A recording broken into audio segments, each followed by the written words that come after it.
नमस्कार।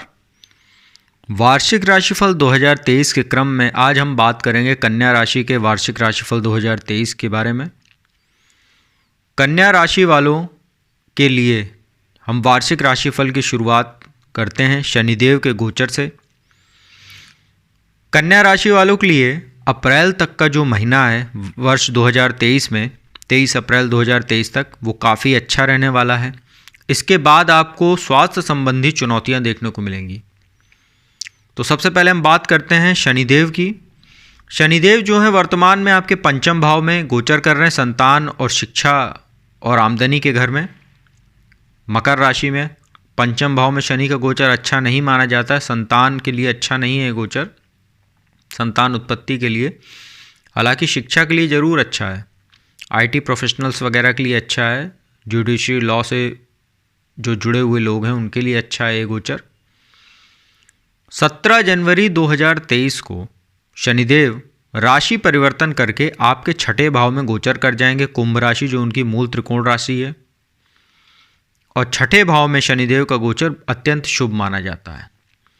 जब कन्या राशि वालों के लिए छठे भाव में शनिदेव का गोचर होगा 17 जनवरी 2023 से, तो आपके शत्रु परास्त होंगे। जो अभी तक शत्रु आपको परेशान कर रहे थे अब वो धीरे धीरे शांत होने लगेंगे। अगर आपने पहले कोई कर्ज ले रखा है तो उसको अब आपको चुकाने में आसानी होगी। जो भी कन्या राशि के जातक प्रतियोगी परीक्षाओं की तैयारी कर रहे हैं उनको अब आशानुरूप सफलता देखने को मिलेगी, उनकी मेहनत रंग लाएगी। शनिदेव जब छठे भाव में बैठेंगे तो उनकी तीसरी दृष्टि जो है वो अष्टम भाव पर रहेगी।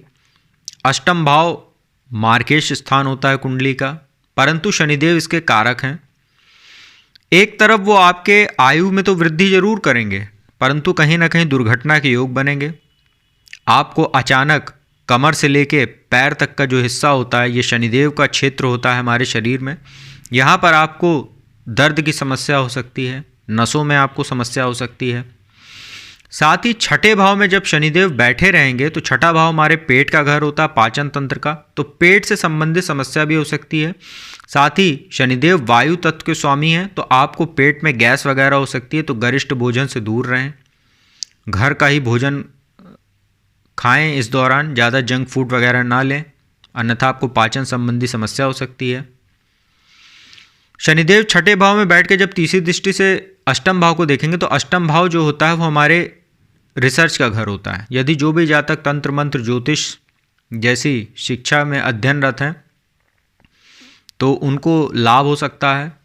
साथ ही यदि आप कोई रिसर्च से जुड़े हुए हैं, कोई शोध कार्य कर रहे हैं, उसमें आपको फ़ायदा हो सकता है। साथ ही चिकित्सा के क्षेत्र में यदि आप सर्जरी वगैरह करते हैं, सर्जन हैं, तो उसमें भी आपको लाभ होगा। शनिदेव की छठे भाव में बैठ के सप्तम दृष्टि 12वें भाव पर रहेगी, तो 12वां भाव जो होता है खर्च का होता है, वाद विवाद का होता है, कोर्ट कचहरी मुकदमों का होता है। तो इस गोचर के दौरान आप अपने आप को वाद विवाद से दूर रखें। साथ ही यदि आपका कोई कानूनी मामला चल रहा है पहले से, उसमें भी जो है आपको कहीं ना कहीं विलंब देखने को मिलेगा, क्योंकि शनि जो हैं वो कोई भी कार्य देरी से कराते हैं। शनिदेव के बारे में कहते हैं शनै शनै चले शनैश्चरा, वो 3 दिन का काम 13 दिन में कराते हैं। जब हम चाहेंगे तब तो नहीं काम होता, परंतु काम होता ज़रूर है लेकिन देर से होता है। ये शनिदेव की पहचान है। वो पूरी परीक्षा लेते हैं जातक की, उसके बाद ही फल देते हैं।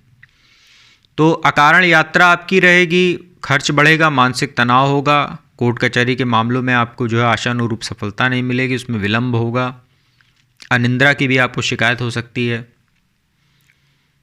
साथ ही तीसरे भाव पर 10वीं दृष्टि रहेगी तो पराक्रम आपका बढ़ेगा। आप अपने दिमाग, अपने पुरुषार्थ से अपने रुके हुए कार्यों को पूरा कर पाएंगे। आपकी लाभदायक कोई यात्रा भी हो सकती है छोटी। हालांकि छोटे भाई बहनों से आपको अपने संबंध थोड़े से अच्छे रखने होंगे, क्योंकि इस गोचर के दौरान वो खराब हो सकता है। और एक बात का ध्यान रखने की आवश्यकता कन्या राशि वालों को कि शनिदेव जो है 17 जून से 4 नवंबर 2023 के मध्य में वक्री भी रहेंगे। तो इस दौरान अपने स्वास्थ्य का बहुत ख्याल रखिएगा। गाड़ी वगैरह चलाते समय जो है सावधानी बरतिएगा, क्योंकि अष्टम भाव पर दृष्टि होने से दुर्घटना के भी योग बनेंगे। और चोट चपेट लग सकती है, तो इसका आप ध्यान रखिएगा। अब बात करते हैं देवगुरु बृहस्पति की। तो देवगुरु बृहस्पति जो है 23 अप्रैल तक बहुत शुभ स्थिति में बैठे हुए हैं। वो आपके चतुर्थ भाव जो भौतिक सुख साधन का घर होता है और सप्तम भाव जो वैवाहिक सुख का घर होता है, सप्तम भाव में ही मीन राशि जो उनकी स्वयं की राशि उसमें गोचर कर रहे हैं, और सातवां भाव केंद्र भाव होता है। तो वो हंस नाम का महापुरुष राजयोग बनाकर गोचर कर रहे हैं 23 अप्रैल 2023 तक, जिससे एकादश भाव पर, लग्न पर और तीसरे भाव पर दृष्टि होने से आपको नाम यश में वृद्धि होगी। लग्न पर जो है दृष्टि होने से आपका स्वास्थ्य अच्छा रहेगा, आपके आकर्षण में वृद्धि होगी, आपको समाज में मान सम्मान मिलेगा। तीसरे भाव पर दृष्टि होने से छोटे भाई बहनों का आपको सहयोग मिलेगा, आपकी लाभदायक यात्राएं होंगी। परंतु 23 अप्रैल 2023 को इसके बाद देवगुरु बृहस्पति का गोचर आपके अष्टम भाव में हो जाएगा, जो मारक स्थान है। अष्टम भाव में बृहस्पति का गोचर आपके लिए तमाम तरह की दिक्कतें पैदा करेगा, क्योंकि एक तो वो चतुर्थ भाव के स्वामी हैं, आपके चतुर्थ भाव माता का भी घर होता है। तो चतुर्थ भाव के स्वामी बनकर अष्टम भाव में रहेंगे तो माता का स्वास्थ्य कहीं ना कहीं प्रभावित करेंगे, माता के साथ आपके संबंध खराब हो सकते हैं। भूमि भवन वाहन में यदि आप निवेश करते हैं 23 अप्रैल के बाद से, तो आप और भी सतर्क रहिएगा, क्योंकि अष्टम भाव में राहु भी गोचर कर रहे हैं मेष राशि में। अष्टम भाव में आपके मेष राशि बनती है कन्या राशि वालों की कुंडली में, तो अष्टम भाव में राहु और बृहस्पति का चांडाल दोष बनेगा। तो भूमि भवन में अगर आप रियल एस्टेट वगैरह में निवेश करने जा रहे हैं तो 30 अक्टूबर 2023 तक तो बहुत ही सतर्क रहिए, जब तक बृहस्पति और राहु का यहाँ पर चांडाल योग बना रहेगा। हालांकि 30 अक्टूबर को राहु जो है वक्री होते हुए आपके सप्तम भाव में गोचर कर जाएंगे मीन राशि में, तो यह चांडाल योग तो खत्म हो जाएगा। परंतु 23 अप्रैल से 30 अक्टूबर 2023 के मध्य में आप बहुत सतर्क रहें, स्वास्थ्य को भी लेकर, अपने माता के स्वास्थ्य को लेकर, उनके साथ संबंधों को लेकर, और भूमि भवन में निवेश करने से बचें, अन्यथा आपको धोखा भी हो सकता है, आपका पैसा डूब सकता है। और सप्तम भाव के भी स्वामी बनते हैं बृहस्पति देव। सप्तम भाव वैवाहिक सुख का घर होता है, तो सप्तमेश होकर अष्टम भाव में है, तो कहीं ना कहीं दाम्पत्य जीवन प्रभावित होगा। पति पत्नी में से किसी का स्वास्थ्य खराब हो सकता है, पति पत्नी में आपसी सामंजस्य की कमी रहेगी, वैचारिक मतभेद उत्पन्न होंगे। साझेदारी में व्यापार करने वालों को भी तमाम तरह की समस्याएं आएंगी। कोई भी डील वगैरह करते समय आंख मूंद कर भरोसा ना करें अपने किसी पार्टनर पर, वरना आपको धोखा हो सकता है। अष्टम भाव में बैठे बृहस्पति की और राहु की संयुक्त दृष्टि जो है आपके द्वादश भाव पर पड़ेगी, तो अनावश्यक आपकी खर्च, अनावश्यक यात्राएं, बेवजह का मानसिक तनाव, ये सब आपका बढ़ेगा। कोर्ट कचहरी के मुकदमे जो है आपका, अगर कोई पहले से चल रहा है, कोई कानूनी मामला आपका चल रहा है, उसमें भी आपको समस्या देखने को मिलेगी। दूसरे भाव पर दृष्टि होने से, बृहस्पति और राहु की संयुक्त दृष्टि होने से जो है वाणी दोष होगा, परिवार में कलह का वातावरण रहेगा, ससुराल पक्ष से आपका जो है संबंध खराब करेगा यह दुर्योग, यदि आप विवाहित हैं तो। चतुर्थ भाव पर दृष्टि होने से माता का स्वास्थ्य प्रभावित करेगा। भूमि भवन में निवेश ना करें, पहले भी मैंने बताया है, दृष्टि भी शुभ नहीं है।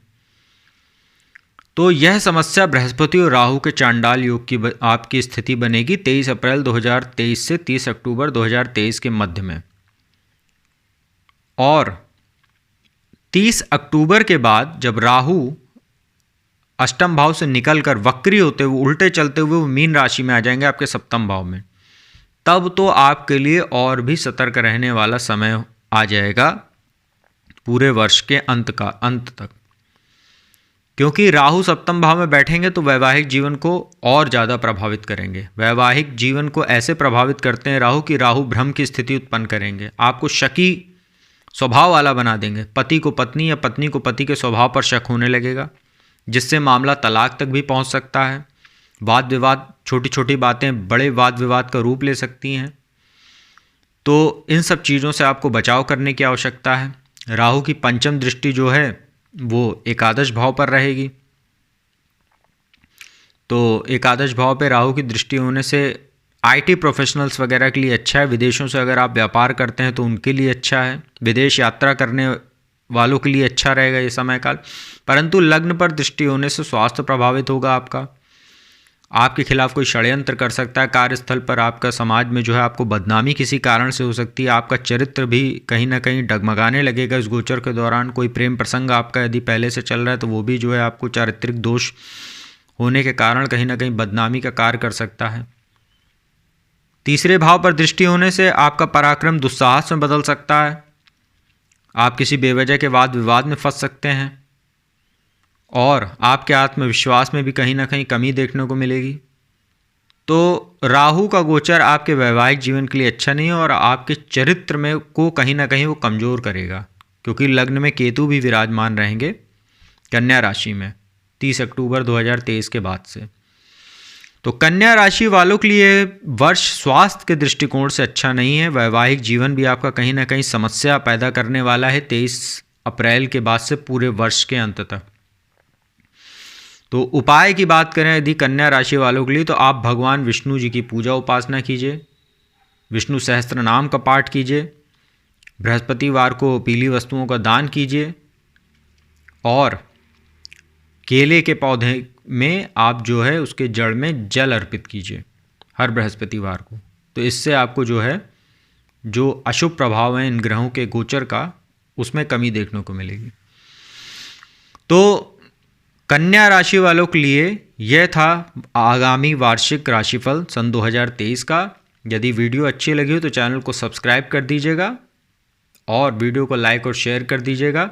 और जो भी जातक यदि मुझसे किस कुंडली विश्लेषण करवाना चाहते हैं या कोई ज्योतिषीय परामर्श लेना चाहते हैं तो डिस्क्रिप्शन में मेरा नंबर रहता है, कॉन्टैक्ट नंबर, आप उस पर संपर्क कर सकते हैं और कुंडली विश्लेषण आप करवा सकते हैं। तो अब मैं अपनी वाणी को यहीं विराम देता हूँ। बाकी की राशियों की जानकारी जो है आगामी वीडियो में आपको मैं देता रहूँगा निरंतर। तब तक के लिए ओम नमः शिवाय।